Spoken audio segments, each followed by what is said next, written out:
자원서는 주권성이라고 그랬죠. 자원서는 하나님의 주권성이 이 역사 스님 속에 다 들어있죠. 하나님이 주권자가 아니라면 어떻게 아담에게 언약한 언약을 내가 이루겠다 하는 뜻으로 노아와 아브라함에게 언약해서 고용적으로 그림자적으로 이 역사 속에서 이렇게 역사가 그대로 자손 안 통치 이게 이루어질 수가 있겠는가. 주권성을 가지고 계시니까. 그래서 이게 바로 이 솔로몬 이전까지는 이루시는 것은 하나님께서 다스리게 해준다고 하신 하나님이 이렇게 왕을 세워서 나라를 세워주셨습니다. 이루는 것에 대해서 이루신 주권성을 찬양합니다. 그 다음에 이제 앞으로도 계속해서 다윗 왕에게 언약하신 대로 다윗 왕이가 영원하고 견고하고 나라가 견고하고 네가 영예가 만방의 명예가 이제 드러날 것이다 라고 하는 다윗과의 언약이 그대로 유지되잖아요. 나라가 다 갈라져도 북쪽은 망하지만 아주 망해요. 아주 망하지만 왜? 다윗 왕조를 떠났으니까. 하나님이 언약하신 다윗 왕조를 떠나니까 망하잖아요. 이게 열왕기 상하 내용이라고 그랬죠. 역대 이상 남조입니다예요. 그것이 저 아담에서부터 역대기 1장이 아담부터 나와요. 쫙 연결돼 가지고 결국은 예수 그리스도가 오실 족보가 쫙 다윗까지 나타납니다. 이게 다윗의 자손으로 예수님이 오시죠. 자, 그러면 영원성은 전도서의 영원성은 뭐냐? 자, 거기 교재를 보시면서 잠깐 설명하도록 합니다. 300페이지입니다.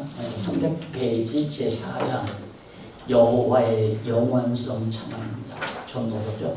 309페이지 앞부분에 보면 제4장 여호와의 영원성 찬양 4장이죠. 1, 2, 3, 4장 아니에요? 4장 전도서 영원성 찬양. 근데 영원성 찬양을 하는데 왜 1절에서 유익한 사물을 찬양하는가? 유익이 없다. 뭐가? 사물. 이 땅에서 일어나는 모든 일이나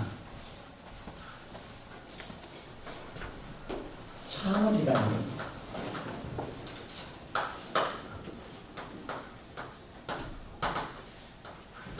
사물.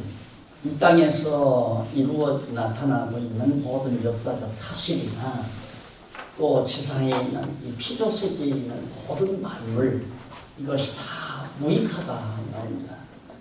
하나님께서 솔로몬에게 지혜를 줬는데 지혜를 줬기 때문에 자기 생애를 살아보고 나니까 정말 모든 사물이 무익하더라. 왜 그런가? 그래서 이제 헛되고 계속해서 헛되다고 얘기를 하잖아요. 다 헛되니까. 그러면 이 땅에서 일어나는 역사, 모든 역사적 사건도 헛되고 모든 만물도 헛되고 여러분들이 살아온 지난날의 생애도 헛되고 또 가지고 있는 모든 재물도 다 헛된 겁니다. 부동산을 가지고 있건 큰 거대한 집을 가지고 있건 황금덩어리를 가지고 있건 간에 모든 것이 다 헛되고 헛되다. 이제 그 얘기거든요. 그러면 그냥 헛되다고만 말하는 게 아니라 이유를 하나하나 밝혀요.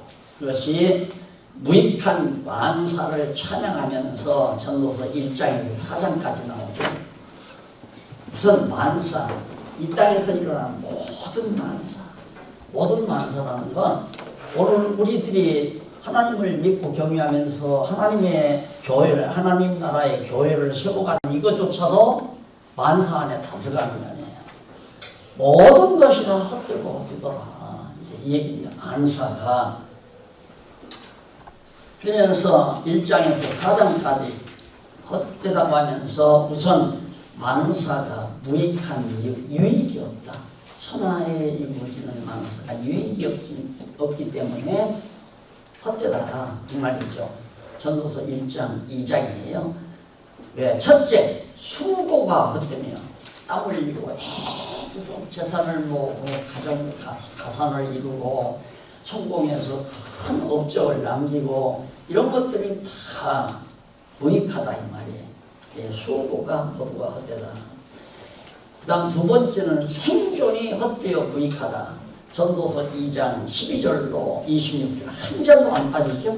전도 성경 내에 한 절도 빼지 않고 성경대로 그 이제 성경 9절까지 다 얘기하려면 제가 이제 강론을 해야 되니까 그거까지는 제가 시간이 없고요.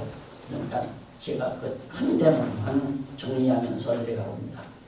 여러분들 그 설교연구원 아니에요? 배마 설교연구원.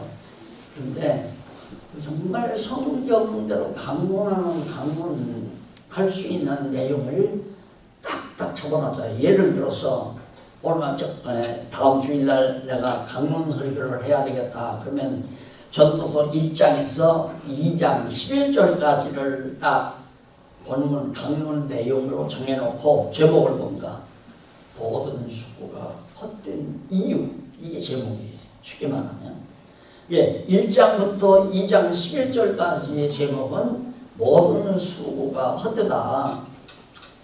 왜 그런가? 그 이유는 이제 첫째, 1절로 11절, 둘째, 12절로 18절, 셋째, 2장 1절로 11절. 그거 그냥 읽으면서 성경 읽으면서 설명을 해나가면 그게 진짜 강론설교예요. 이 강론설교라야 설교답다는 걸 설교하기 위해서 우리 신학교가 다 배웠잖아요. 제목설교 아니다 이거예요. 반증설교 아니다 이거예요. 또한 교리설교 그것도 아니에요. 모순이 많다는 거 다 알아요. 알지만 성경을 모르니까 강론설교가 제일 좋은데 완벽하고 좋은데 성경을 풀어갈 수가 없으니까 강론설교를 할 수가 없잖아요. 강론설교는 왜 어려운가? 이렇게 성경, 구약 성경 전체를 배경으로 이걸 알아야 그 다음 이제 욥기서도 강의할 수 있고 시편도 전도서, 잠언서도 전도서도 아가서도 강의할 수 있는 거거든요. 이미 이제는 감 잡으셨으면 목사님들 평생 강론 설교하고도 남는 풍성한 양식을 여러분들이 다 간직할 수 있는 기본가 있는 거예요. 근데 이게 성경을 모르니까 그냥 주일날 다가오면 막 이 사람이 쓴 책, 저 사람의 설교집, 저 사람의 예화집 다 빼다 놓고 보아서 내 마음에 드는 거 뽑아가지고 짜집기 해가지고 성도들을 먹이니까 마치 뭐가 같으냐면 미군 부대에서 나온 왜 지름분한 뭐라고 그래요? 잡탕에서 성도들 먹이니까 배탈도 나오고 제대로 신앙도 안 이루고 영양가도 제대로 못 가지고 그러잖아요. 성경만 거듭 강조하고 성경만 성경이 아닌 건 일단은 다 위험하다. 거기 독소도 들어있을 수도 있고 그걸 먹으면 몸에 해로울 수도 있고 그걸 먹으면 내 몸과 맞지 않을 수도 있고 영혼에게 심령적인 침묵타를 줄 수도 있고 성경만 가르친다면 가장 완벽한 거예요. 인간의 말이 아니잖아요. 성경은 하나님의 말씀이지. 하나님께서 우리 영혼을 길러가기 위한 양식이 영적 양식이 성경인데 얼마나 쉬워요. 그러니까 오늘 장로님 못 나오셨는데 장로님께서 정말 귀한 선물을 평생 강론설교할 수 있는 기본 교재를 여러분 선물로 받으신 거예요. 그걸 제가 지금 대략적으로 설명을 하거든요. 설명을 듣고 이 개론을 들으시고 가서 이제 그 절수대로 읽으면서 그런가 안 그런가 확인만 하시면 돼요. 맞네? 맞다. 그러다 보면 자기가 살이죠. 자기가 건강해져요. 목사님들 스스로의 신앙이 아주 건강해진단 말이에요. 건강해지다 보니까 건강한 목사님에게서 건강한 양식이 성도들에게 공급되니까 성도들이 무럭무럭 힘있게 자랑할 수가 있는 거죠. 확실하게. 이거 임상 다 거친 거거든요. 정말 깨닫고 성경을 깨닫고 공부하는 성도들은 튼튼하게 그래요. 목사님 괴롭히지도 않고 아이고 신방하고 주세요. 지도해 주세요. 우리를 위해서 축복해 주세요. 이런 얘기 안 해요. 그냥 하나님의 말씀을 듣고 힘있게 목사님들과 함께 동력하면서 하나님의 선한 일을 해나가게 되시는 거죠. 자, 그러면 전도서 계속해서 봅니다. 생존이 헛되어 무익하다. 살아서 존재한다는 것 자체가 무익하다 이 말이에요. 내가 살아야 될 이유가 왜 살아야 될 이유 아무도 몰라요. 믿는 사람도 모르고 믿는 사람들은 천국 가려고 한다거나 생존하는 것이 마치 하나님의 이름을 위해서 하나님 기쁘신 뜻대로 살기 위해서 하나님의 영광을 위해서 산다고 그렇게 말을 하지만 어떻게 사는 것이 하나님의 영광을 위하여 사는 건지 모르잖아요. 그래서 성도들은 늘 하나님께서 나에게 복 주시라고 기도했지만 여전히 하나님은 나에게 복을 안 주시는 것 같으니까 왜?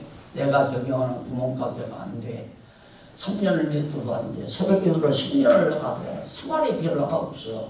그러니까 절망하고 좌절하고 그러는 거거든요. 그래서 생존이 헛되다. 만사도 헛되고 살아 존재하는 것 자체도 헛되다. 그리고 만사가 무익한 실제. 왜? 어떻게 보면 만사가 무익하냐. 목적을 모르는 인생이다. 목적. 나는 왜 이 세상에 태어났으며 무엇하기 위해서 먹고 살고 무엇하기 위해서 사업을 하고 목적이 없어요. 단 하나의 목적이라면 욕심에 의한 목적입니다. 돈 벌기 위해서. 물어보세요. 안 믿는 사람 왜 살아요?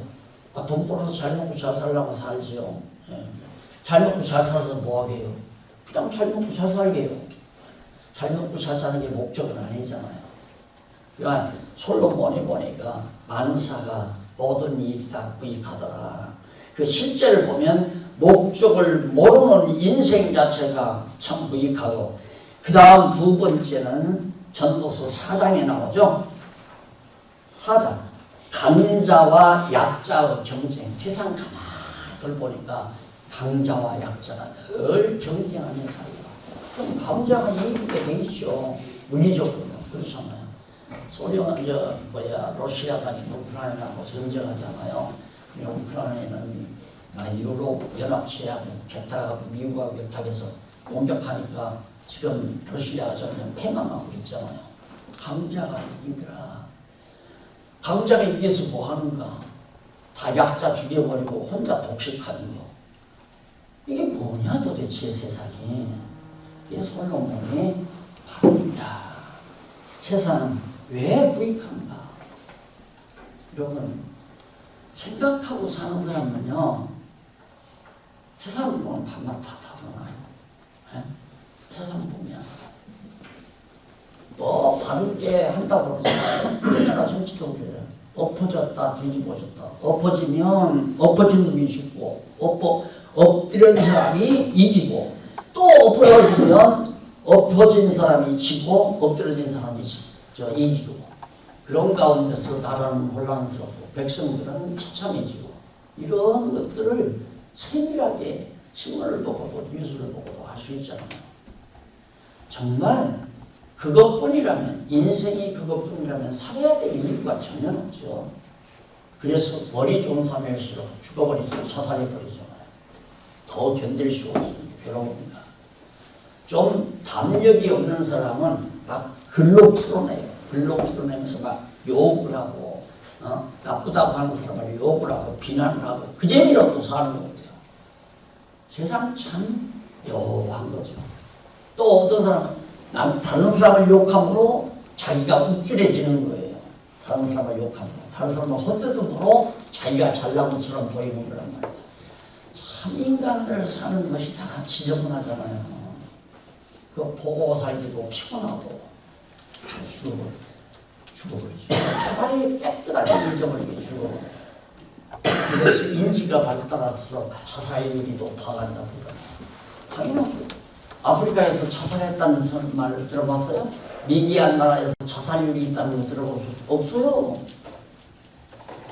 발전한 나라, 교육수준이 높은 나라, 경제력이 높은 나라, 우리나라처럼 높아지니까 세계 1위, 자살률 1위. 학교 다닐 때는 영 공부도 못하고 머리가 나쁜 녀석이 어떻게 한탕하더니만 재벌이 된 거예요. 자기가 학교 다니면서 교수들에게 칭찬도 받고 A 플러스만 받고 승승장구했는데 대학교 가문 땅에도 쓰지 못하고 빌빌대면서 이 학교로 저 학교로 보따리 싸주고 다니면서 강산으로 가고 죽거리만큼 그렇게 받고 살자니 차라리 죽어버리죠. 동참이 안 나가세요. 왜? 창피하니까. 학교 다닐 때는 늘 꽁지에 앉아서 컨닝이나 하고 싸움이나 하고 그런 녀석이 어떻게 정치에 입문해가지고 숨숨이 잡고 출세아들이면 한 주먹 겁어주고 잘난 척하고 사니까 얼마나 꼴린데요. 솔로몬이 그런 얘기 다 해요. 한번 읽어보세요. 전도서. 그 다음 이제 두 번째로 무익한 만주를 찬양합니다. 앞에서는 무익한 만사를 찬양했죠. 찬양이라고 하는 것은 좋은 것만 찬양하는 게 아니에요. 나쁜 것도 찬양하죠. 왜? 하나님은 모든 범사가 합력해서 모든 일이 합력해서 누구의 뜻을 이루니까 하나님의 뜻을 이루기 때문에 그러니까 무익한 것이든 유익한 것이든 그것이 합력해서 결국 하나님의 뜻을 이루는 선을 이루기 때문에 하나님 앞에서는 무익한 것도 유익한 것도 다 찬양의 대상이 된다. 그런 뜻이에요. 그러면 첫째, 한쪽 가로 첫째, 만물이 무익한 이유는 뭐냐? 해와 달과 별과 모든 땅덩어리와 바다와 육지와 인생과 모든 동물과 수림 이런 모든 것들이 다 무익하다. 왜냐하면 첫째, 재물로 만족이 불가하기 때문에 재물을 아무리 쌓아도 만족이 없다 이거예요. 만족이. 오늘도 제가 이렇게 차를 타고 오는데 장모님 어느 장모님 아무리 돈을 많이 모아도 만족이 없더라고요. 없죠. 하루에 한 달에 1억을 벌면 1억 버는 것으로 만족을 안 해요. 한 달에 5억 버는 사람을 생각해요. 그러니까 불발이죠. 난 언제 버는 5억을 버나. 자 그러면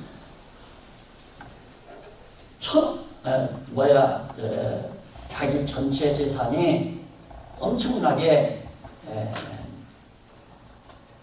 사우디 왕자보다 더 많다. 사우디 왕자 재산보다 못하면 만족이 없죠. 그 재산을 이겨먹어야 되는데 또 이기면 다른 사람은 그러니까 누가 승리하면 한 사람이 승리하면 100명, 1000명, 10,000명의 패자를 불행하게 만드는 거란 말입니다. 그러니까 세상에 계속 딱 경쟁 미치는 분들, 경쟁. 학교 가서도 경쟁 딱 1등, 2등, 3등 우리 다닐 때 전부 서열백에서 제일 밑바닥에 기는 놈은 맥을 못 추게 만들잖아요. 그리고 1등 가는 놈만 행복한 것 같지만 나머지는 다 불행해진다. 축구도 그렇죠. 지금 사우디 축구 하잖아요. 그 뭐 몇십 개국 나라가 왔다는데 거기서 1등 가는 나라가 한 나라밖에 없어요. 나머지 몇십 개 국가들은 다 패자로 돌아온다 이 말입니다. 이런 얘기들을 솔로몬이 지금 해가고 있는 거예요. 그래서 이 전도서야말로 정말 놀라운 인문학이다, 기독교 인문학이다 제가 말씀을 드린 거죠. 그 다음 양쪽 간호 2번 재물을 타인이 다 사용해버리기 때문에 다 해는 뭐예요? 예를 들면 이건희 삼성그룹 이건희 회장이 벌어놓고 쌓아놓은 재산을 다 다른 사람이 다 쓰잖아요. 또 목사님들이 이뤄놓은 교회를 누가 후임자가 다 쓰잖아요. 목사님들 개척한 목사님은요, 내가 볼 때 간암으로 돌아가시는 분들이 참 많아요. 개척자. 왜? 막 허리를 졸라매면서 고생하면서 교회당 지어놓고 선거를 도움해서 교회를 뭐 500명, 1000명 이렇게 만들어 놓으면 법이요 해가지고 늙었다고 70살이면 내버려버리고 정치꾼이 들어가서 그걸 해요. 그럼 딱 보면 나는 죽으라고 고생했는데 저 인간은 완전히 정말 금방석에 앉아서 저렇게 편안하게 대화하고 합니다. 요즘에 기독교 지도자 협의회에 다음 이사장 물방에 오르신 목사님 한 분 계세요. 제가 존경하는 분인데 그분이 한번 다 모임에서 하시지만 아무래도 내가 한마디 해야 되겠다고. 요즘 젊은 목사들 편하지? 잘 목사이지? 잘 읽고! 막 그러면서 호통을 치시더라고요. 그래서 자식들이 죽으라고 고생해서 남 주겠어요? 자식들에게 주니까 젊은 목사들이 못 주게 다 법으로 만들어서 70대 나가라. 솔로몬 지금 얘기해요. 자기가 하나님께서 엄청난 재물을 줘가지고 그것으로 막 넓은 정원을 만들고 황금으로 집을 짓고 또 보니까 나는 죽는데 이거 누가 이걸 차지하나? 나중에 누가 차지한지 아세요? 바벨론이 와서 예루살렘에 와가지고 성전 다 금 베껴가고 솔로몬의 왕궁 다 헐어서 돈부치 다 가져가 버렸어요. 이거 다 헛되었다.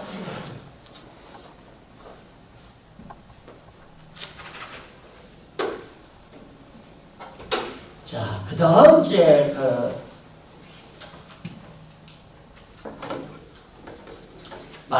만사형통 넘어가 봅시다. 돈보다 유익한 지혜를 얘기합니다. 재물은 타인이 사용하고 돈보다 유익한 지혜 7장이 나오죠. 그 다음 지혜의 최고 가치, 지혜의 최고 능력. 최고 가치와 능력은 지혜. 여호와를 경외하는 것이 최고의 지혜. 여호와 경외하는 것이 최고의 지혜. 최고의 가치. 자, 결국은 솔로몬에게 하나님께서 이 한 가지를 깨닫게 하려고 여호와 경외하는 것이 가치요, 여호와 경외하는 것이 지혜요, 그 지혜가 최고의 가치가 있다는 걸 깨닫게 하기 위해서 시습비를 그렇게 엄청나게 돈을 그에게 준 것이다 이 말. 따라서 결국 시습비 없이는 솔로몬이 이 값진 진리를 깨닫는 실습을 못했을 거 아니에요. 그래서 만약에 지혜를 못 깨달았다면, 여호와 경외하는 것을 몰랐다면 다 헛되고 헛되다는 얘기예요.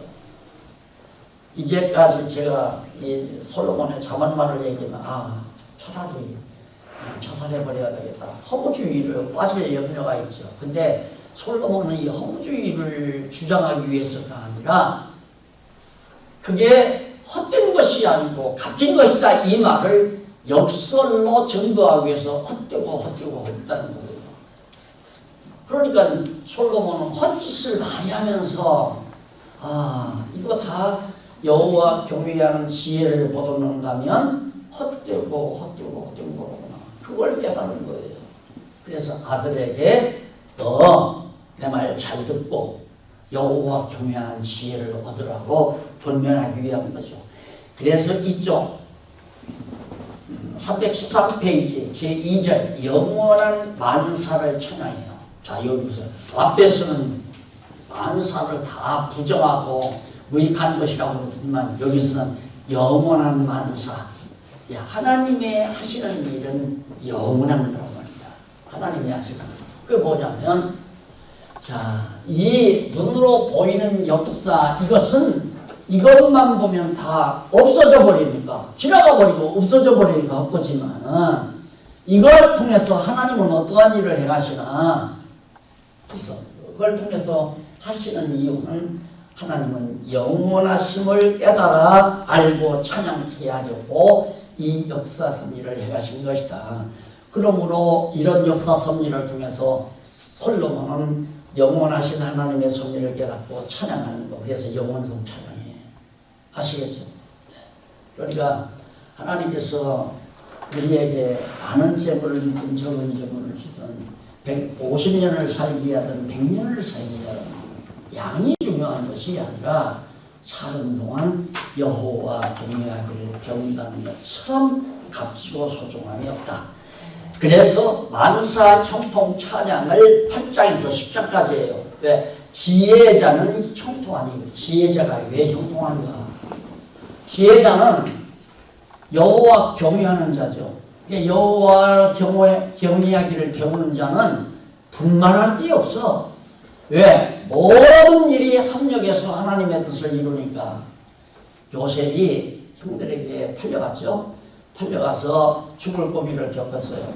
그래서 나중에 형들 다 데려다가 살게 했잖아요. 아버지 돌아가셔서 장례 치렀어요. 돌아오니까 형들이 모여 앉아서 야 큰일 났다. 이제 아버지 세상 뜻이니 저 요셉이 우리에게 보복하지 않겠느냐. 그런 걸 수근수근 하는 얘기를 요셉이 딱 듣고 형님들이요 왜 걱정하십니까? 형님들은 나를 해롭게 하려고 했지만은 하나님은 그걸 선하게 바꾸셔서 좋게 바꾸셔서 오늘날과 같이 우리 자손들이 다 건강하게 살아있게 하셨습니다. 하나님 경외하는 지혜자에게는 나쁜 일이라는 게 없어요. 그래 벌써 불말을 한다거나 짜증을 부린다거나 자만에 빠진다거나 이거 자체가 벌써 어리석음이죠. 범사에 감사해서 모든 일이 다 하나님의 뜻 안에서 이루어진다는 걸 깨닫고 감사하며 참고 기다리는 그런 자세가 바로 지혜자 아니에요. 지혜자.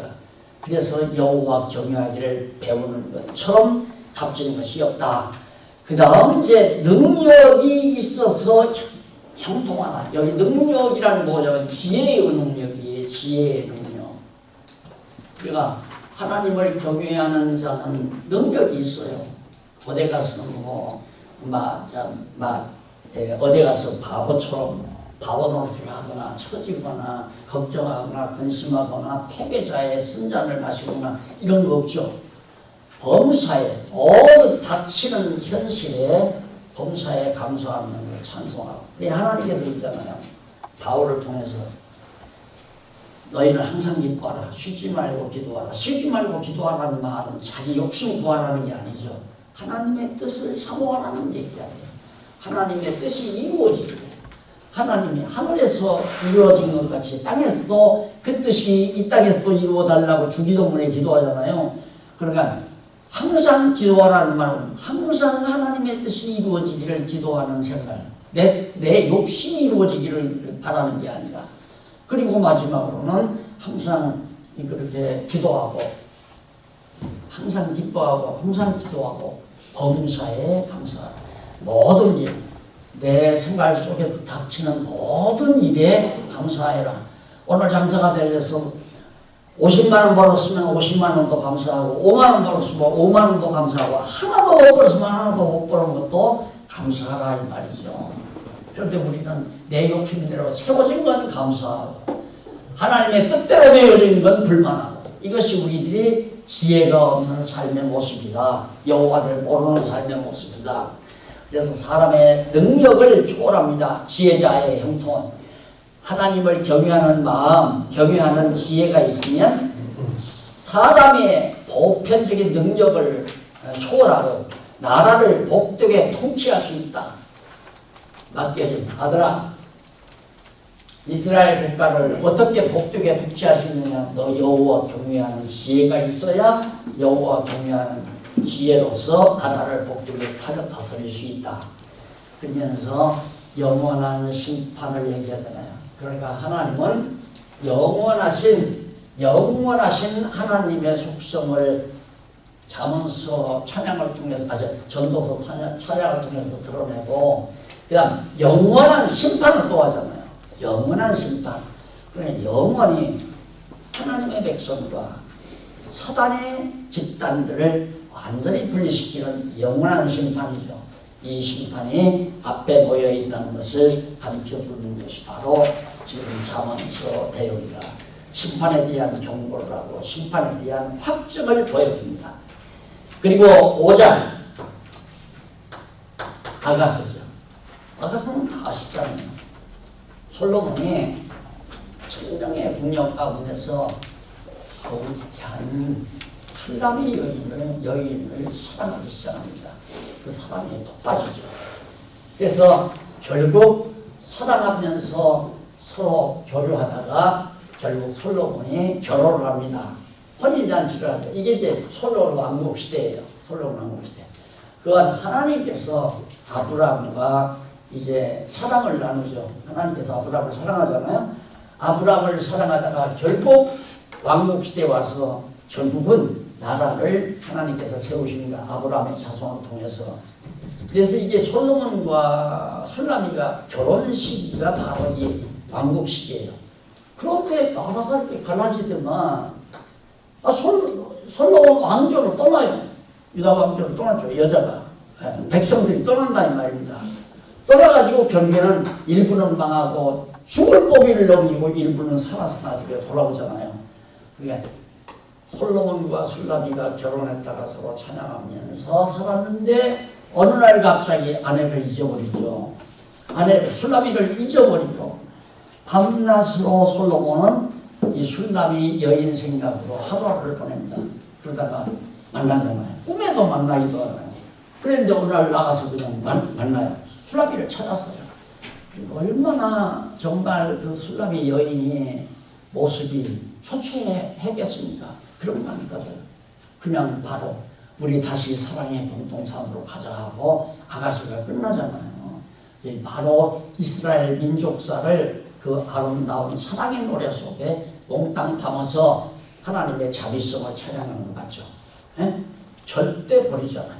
비록 초췌해도 비록 헛짐이 있어도 우리에게 비록 엄청난 죄가 뭉칫세 있어도 하나님은 그것 때문에 우리를 버리거나 내던져버리는 게 아니라 다 사랑으로 덮어버리고 그리고 우리를 당신의 백성 삼아서 영원한 하나님의 나라로 우리를 사랑의 나라로 이끌어간다 하는 그런 하나님의 자비성을 깊이 노래하는 것이 아가서입니다. 그러니까 역사서를 모르면 아가서도 강의가 안 돼요. 역사서를 정확하게 알고 그 다음에 이제 선지서로 넘어갑니다. 선지서로 넘어가 보면 호세아, 요엘, 아모스, 오바댜, 미가 나오는 여기까지 나오죠.